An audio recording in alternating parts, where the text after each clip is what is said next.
교재 73페이지를 제가 읽겠습니다. 에스겔은 남유다의 제사장 출신 선지자입니다. 그는 바벨론의 포로로 사로잡혀 간 지 5년째 되던 해 그발 강가에서 환상을 보게 됩니다. 이 환상은 인간의 현상을 하고 있는데 네 생물에 대한 것입니다. 네 생물은 각각 인간, 사자, 소, 독수리의 네 얼굴을 하고 있으며 네 날개의 날개와 송아지 같은 발을 가지고 있으며 날개 밑에는 사람의 손을 가지고 있습니다. 에스겔은 네 생물이 움직일 때마다 들리는 여러 소리와 무죄가 같은 모양을 봅니다. 그는 그 모습이 여호와의 영광의 형상임을 고백하고 엎드려 그 음성을 듣습니다. 에스겔 1장을 한 문장으로 요약을 한다면 절망의 순간 가운데 하나님께서 에스겔을 만나 주신 이야기입니다. 역사적으로 남유다는 바벨론에 의해서 포로로 끌려가게 됩니다. 그때 왕은 여호야긴 왕이었습니다. 2절의 말씀을 보시면 여호야긴 왕이 사로잡힌 지 5년이 되었다라고 기록되어 있습니다. 사로잡힌 지 5년의 시간이 지났습니다. 에스겔은 25살 때 바벨론으로 사로잡혀 가게 되는데요. 이로부터 5년 후인 30세가 되던 해에 하나님께서 에스겔에게 환상을 보여주십니다. 왜 5년의 시간을 강조하고 있는가? 에스겔은 제사장입니다. 3절 중간에 보시면 제사장 나 에스겔에게 이렇게 되어 있죠. 민수기에서 보시면 제사장은 30세부터 공적으로 제사장직을 수행할 수 있었습니다. 그래서 에스겔이 30세가 되던 해에 에스겔은 하나님의 소명을 받습니다. 자, 그런데 주어진 상황은 너무나도 비참합니다. 예루살렘 성전은 파괴가 되었고 유다의 왕은 포로로 끌려오게 되었습니다. 에스겔이 고국으로 돌아가서 내가 제사장직을 해야겠다라고 생각하기에는 미래가 너무나도 암담합니다. 에스겔은 희망을 잃어버린 그 시대 가운데 서 있는 것입니다. 할 수 있는 것이 아무것도 없다라고 느껴지는 그 시점에 하나님께서는 눈에 보이지 않는 하늘의 성전으로 에스겔을 인도합니다. 하나님께서 에스겔의 환상 가운데 임해 주신 것입니다. 우리 4절의 말씀을 함께 읽어보겠습니다. 4절의 말씀입니다. 시작. 내가 보니 북쪽에서부터 폭풍과 큰 구름이 오는데 그 속에서 불이 번쩍번쩍하여 빛이 그 사방에 비치며 그 불 가운데 단새 같은 것이 나타나 보이고. 아멘. 북쪽에서 폭풍과 큰 구름이 밀려왔다. 지금 유다 백성은 먹구름과 같은 환란의 시기를 겪고 있습니다. 그런데 그때 불이 번쩍번쩍 하더니 단새 같은 것이 나타나 보이고 있다라고 말씀하고 있습니다. 여기 단새에다가 이렇게 동그라미를 치시기 바랍니다. 제가 군 생활을 하면서 경찰서에 있었기 때문에 교통사고를 참 많이 봤습니다. 2중, 3중, 그리고 10중 추돌 사고까지도 많이 봤습니다. 그렇게 되면 그 현장이 완전히 아수라장이 됩니다. 그 뒤에 오는 차량들은 어떻게 갈 곳이 없어가지고 진퇴양난이에요. 혼돈 그 자체입니다. 그때 경찰이 와가지고 이제 막 정리를 하죠. 그리고 이제 빨간 막대기를 가지고 이렇게 인도를 합니다. 그럼 이제 차가 이제 빠져나갈 수 있게 됩니다. 본문에서 단새는 그러한 역할을 하는 것입니다. 칠흑과 같은 어둠 속에서 방향성을 가리키고 있는 것입니다. 그러니까 결국 하나님께서 인도해 주신다라고 말씀하시는 것입니다. 절망 가운데 그발 강가에 서 있는 에스겔에게 하나님은 에스겔에게 찾아와서 포기하지 말아라. 여기 보이는 빛이 있으니 이 빛을 따르라 라고 말씀하고 있는 것입니다.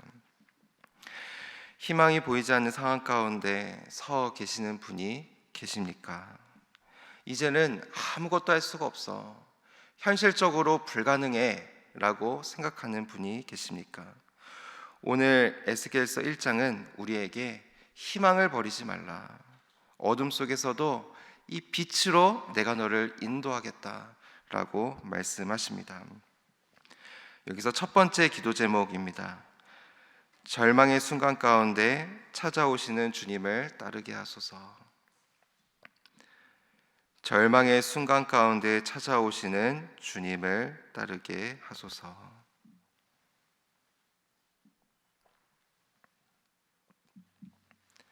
절망의 순간 가운데 찾아오시는 주님을 따르게 하소서.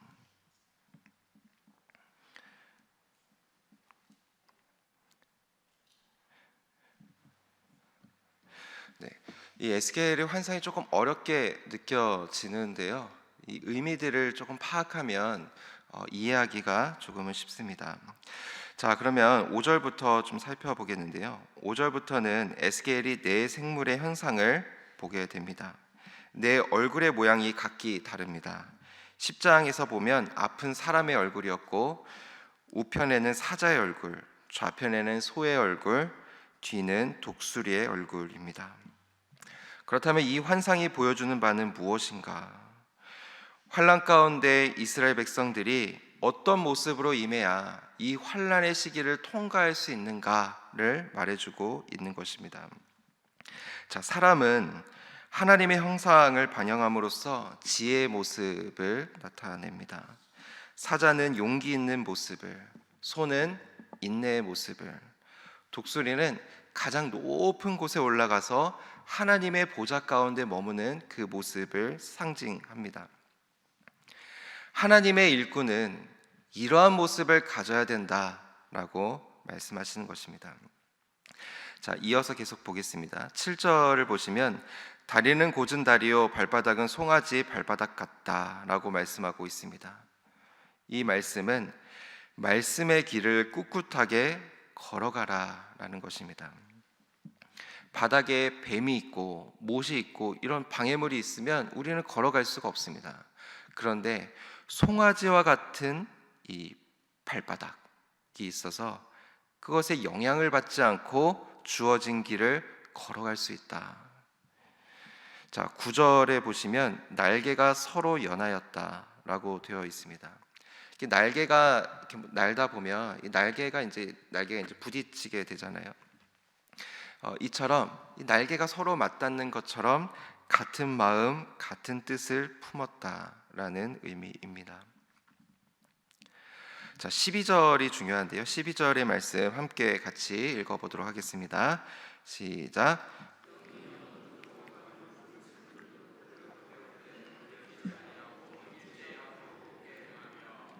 아멘. 영이 어떤 쪽으로 가면, 여기에 이제 밑줄을 그으시기 바랍니다. 자, 영이 어떤 쪽으로 가면, 이 영, 여기서 쓰이는 영은 하나님의 다스림과 하나님의 의지를 나타내고 있습니다.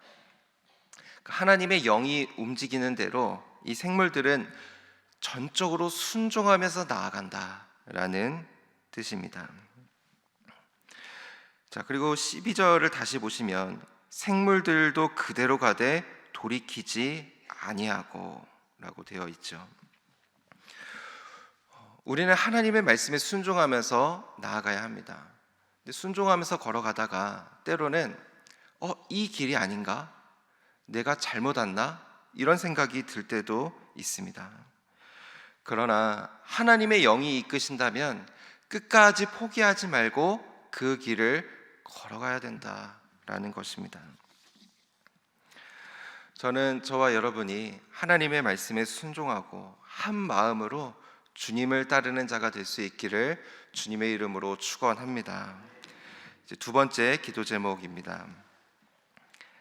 하나님의 말씀에 끝까지 순종하게 하소서. 하나님의 말씀에 끝까지 순종하게 하소서.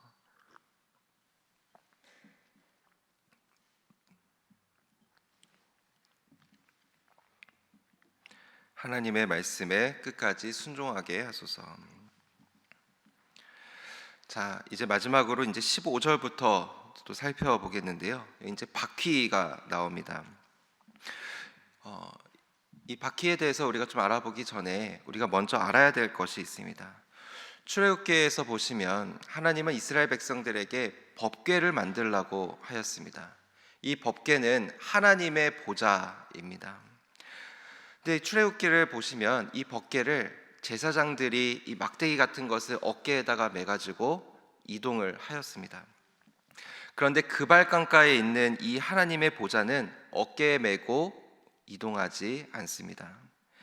바퀴가 달려 있어서 자유롭게 이동하기도 하고 날아가기도 합니다. 자, 16절 뒷부분을 보시면 바퀴 안에 바퀴가 있다라고 말씀하고 있습니다. 바퀴 안에 바퀴가 있다. 이게 무슨 뜻일까요? 제가 이제 어린 시절에 이제 미니카, 이제 장난감 자동차를 가지고 놀았습니다. 미니카는 전원을 키면 쌩 하고 달려갑니다. 그 미니카의 내부를 보면요, 이 모터가 있습니다. 모터의 끝에 톱니바퀴 같이 되어 있는 것이 있는데요. 이 톱니바퀴 같은 것이 톱니바퀴 같은 것에 연결이 되어 있어서 모터가 돌면 여기 연결되어 있는 톱니바퀴도 함께 돌게 됩니다.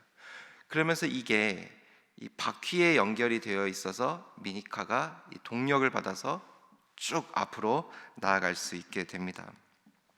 이 바퀴 안에 바퀴가 있다라고 하는 것은 이 내부 안에 힘이 있어서 이 바퀴를 돌리고 있다라는 의미를 가지고 있습니다. 이 세상의 모든 만물은 하나님께서 주어진 힘으로 말미암아 운행이 됩니다. 여기에는 우연도 없고 예외도 없습니다. 우리에게 힘을 주시는 분은 오직 하나님이시라는 것을 우리는 기억해야 합니다. 하나님께서 힘을 주시기 때문에, 하나님께서 우리를 운행할 수 있도록 인도해 주시기 때문에 우리가 살아갈 수 있게 됩니다. 이 세상의 모든 만물이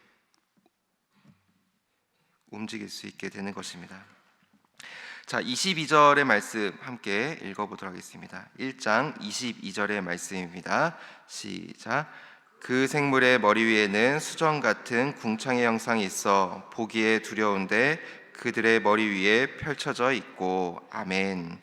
수정 같은 궁창의 형상, 여기에 이제 밑줄을 그으시기 바랍니다. 수정 같은 궁창의 형상. 자, 궁창의 형상은 하나님의 보좌가 있는 곳입니다. 에스겔은 지금 환상 가운데 하나님의 영광 가운데 서 있습니다. 수정과 같은 맑은 하늘이 펼쳐진 하나님의 보좌입니다. 우리가 앞에서 읽었던 4절을 다시 보시면 세상에 캄캄한 먹구름이 몰려왔다라고 말씀하였습니다. 그런데 하나님의 말씀이 있는 곳, 기도가 있는 곳, 그곳은 수정과 같은 맑은 하늘과 같다라고 말씀하고 있습니다. 비록 지금 에스겔 시대에 예루살렘은 무너지고 포로로 끌려가 있는 그들은 이 예루살렘 성전에 갈 수가 없습니다. 그러나 그들이 예배하는 곳에는 하나님의 보좌가 임하게 된다라는 것입니다. 우리 마지막으로 세 번째 기도 제목입니다. 내가 머물러 있는 그곳에서 하나님을 예배하게 하소서. 내가 머물러 있는 그곳에서 하나님을 예배하게 하소서.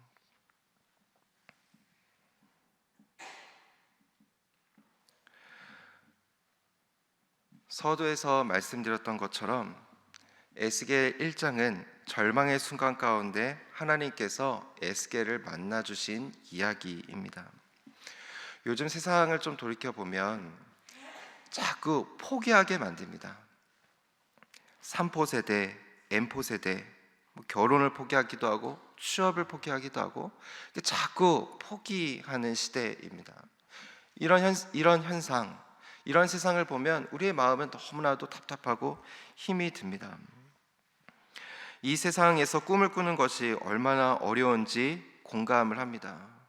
그러나 그 어려운 시대에 누구도 용기를 내려고 하지 않고 자꾸 시대를 비판하면서 체념하려고 합니다. 뭔가 도전을 해야 되는데 도전을 하지 않는 시대. 그런 시대에 에스겔 1장은 말씀을 합니다. 절망의 순간이라고 생각할 수 있지만 하나님의 역사는 끝나지 않았다. 하나님을 예배하고 하나님을 따르라.